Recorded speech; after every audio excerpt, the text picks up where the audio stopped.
MBUYISENI. Let's get MBUYISENI to close off the session that we were in currently.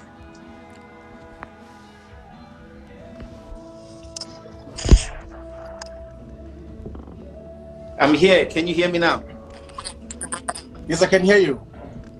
Okay, yeah. Sorry about that. I think after an hour, the broadcast ends automatically. So just go on, GP. Take it from where you were. Yeah, I was saying that there will be two streams of the global responses to the post-corona environment. There will be those who think that they will solve the problem in isolation by tightening their borders and not accepting visitors for a foreseeable future. And there are those who are going to advocate for a multilateral approach. And I think that as progressive internationalists, like in the complementary pillars of the EFF, we've got a pillar that speaks to progressive internationalism.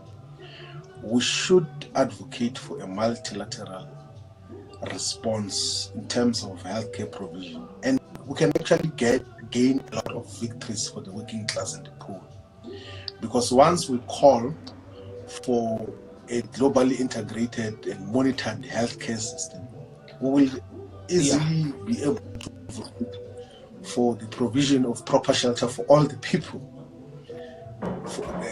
We will be able to advocate for provision of quality water, nutrition, and education for all the people in all parts of the world. To say that to avert another pandemic, we need to, all of us, strive for those essentials for all of humanity. It cannot be correct that you still have people living in slums, in Alexander. Amidst the crisis, one toilet is shared by more than 50 people. It is not acceptable. And even when you say lockdown, like, it's a very small shack where it's like 4, 5, 6 people who are sleeping in that shack. So what do they do? There's no place to sit even inside that shack. They can't sleep for the 21 days of lockdown. Like, it becomes a crisis. So we need to advocate for a more human, progressive, internationalist response to this coronavirus. But another thing, which, by the way, is almost the consequence of almost all crises, is governments fall amidst crisis. The revolutions happen amidst crisis. The 1917 revolution in Russia happened amidst the war. The World War I started in 1914 until 1918. And when those ones were busy, the Tsar was busy with the war efforts. The women rose back home and demanded bread, they demanded peace, they demanded true freedom. And that is how the revolution was able to occur and was able to give a different interpretation of how society can be organized and how resources can be distributed. I want to come in. Perhaps this is a revolutionary moment. Maybe this is a revolutionary moment for us as well. Let's talk about when people are busy. Let's break this revolution down. Revolution is not automatic, particularly a progressive revolution. So people on the streets demanding things upon a government, and a government falling on the basis of people demanding things, does not automatically mean that the rising society will be an alternative. So, for instance, you know how people like saying revolution was not Tahrir Square when the masses were there demanding Mubarak to fall. Revolution was what happened the next day. Did the system change? So the conditions for the system to change are there, but like CLR James always said, socialism or barbarism, or things can go back, to capitalism just readjusting and reliving itself. So what are the conditions for a truly socialist alternative during a crisis? Look, do you know, in many parts of the world, more so here in South Africa, the ground is fertile for a revolution. But we need a very strong revolutionary movement that is willing to lead such a revolution, that can mobilize people and change political power from those that are holding it on behalf of the capitalist class now.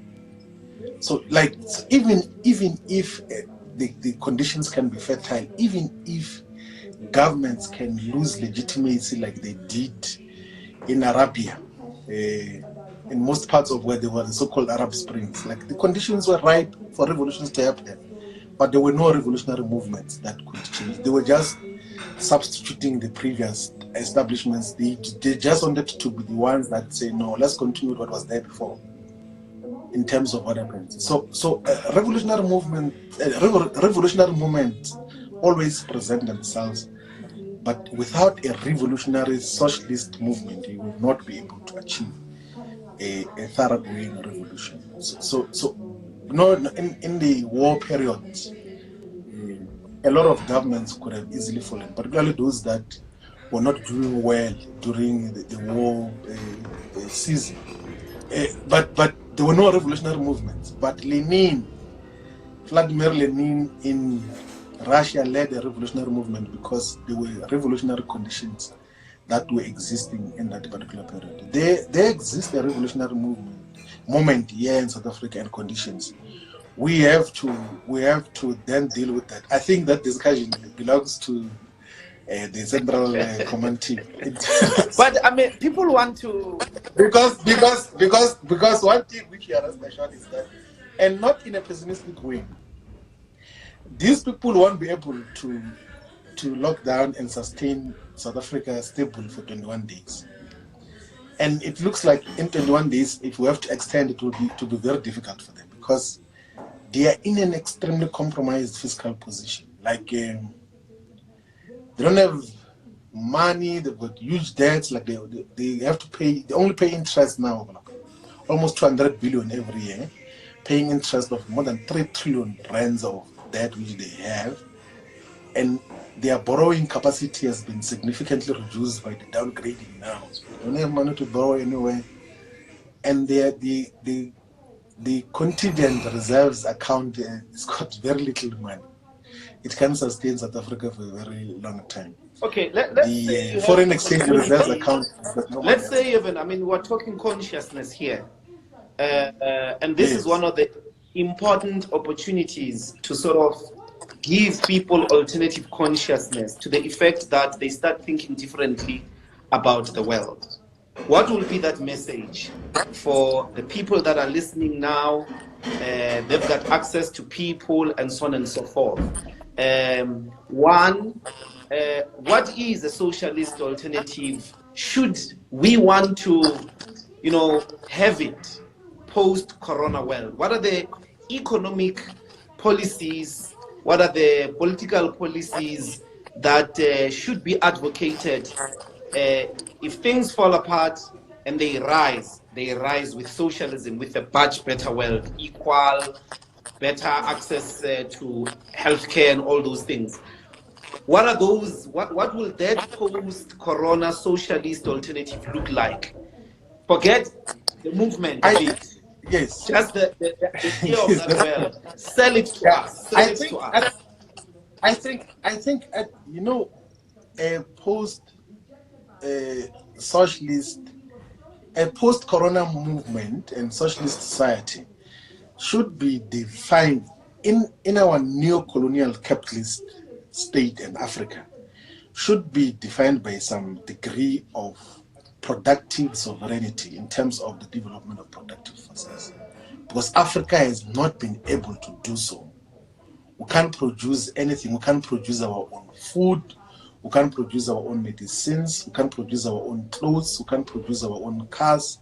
We can't produce all the basic things that we need to live.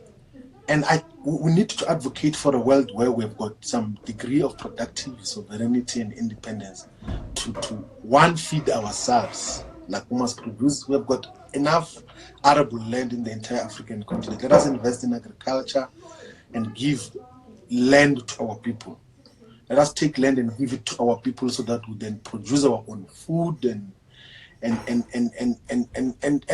own the entire value chain of food production, from the manufacturing of tractors to the packaging and giving access to food. We should also increase our productive capacity in all these other things that we need on a daily basis. And that will be a rising of a continental perspective that detaches us from the neo-colonial dependence, because we are completely dependent on our former colonizers. Like, you must check the count of just how many ventilators each country has in the African continent. I think it's Malawi, not Mali, which has got only 14 ventilators, the whole country, 14, 1-4.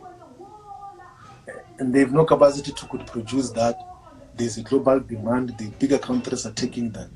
We do not know how many ventilators we have in South Africa. If the crisis were to hit in the same proportions it is doing in Italy, a lot of our people's lives will be lost. We've got 90,000 beds in both private and public hospitals. How are we going to take care of a crisis if it happens? So we need to have some degree of economic sovereignty that is owned and controlled by our people. And at the center of that should be the first state ownership that must be at the center of that, because it has been proven, and it has been proven now much more perfectly, that privately owned services are not meant to save the entirety of humanity. They are just meant to generate profit from those that can pay, and now the capacity to pay by almost all people is being deprived. So it is going to be a bigger crisis.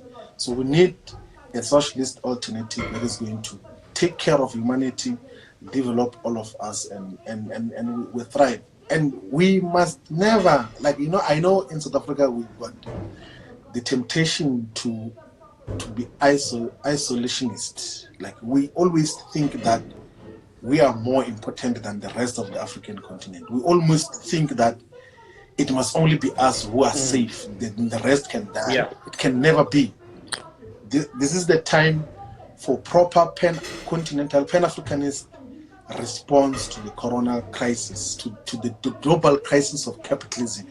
We need to then say, as Africa, let us utilize this agreement on free movement of goods to make sure that the entirety of the African continent has got dependable healthcare systems, has got proper shelter for all the people, has got education, has got food, has got the technological advances that will empower all of us equitably, not to continue the reliance on other parts of the world. Because if the neo-colonial character of Africa continues post-corona, then we are doomed forever. It will take another generation to save us from the neo-colonial dependence that has defined us since we were conquered. We're still a defeated people. That should change post this period. I'm speaking like a past. No.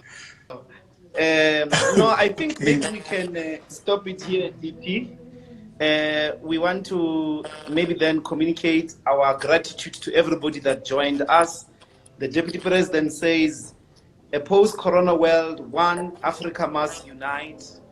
So no xenophobia, particularly from South Africans, which essentially is Afrophobia. But we've got to start transforming and turning a lot of our economic activity into benefiting everybody, not maximization of individual profit. Start producing things for ourselves and not depend on our colonial masters. That is the opportunity of this crisis, is to rise as a united force that look out for the interest of everyone than individuals. This is part of the initiatives of the EFF Book Club. So we are now reading The Wretched of the Earth by Frantz Fanon. Commissar Delisile will be leading the conversation on the 7th, 1200 hours live on Facebook. Let's join and let's continue the conversation. Thank you very much, DP, for the insights and the wisdom. And we wish you the best. We want you to be safe. We want to see you after Corona to lead us to a socialist future in South Africa and the continent. Okay, thank you very much. Thank you. Okay, cool, sharp.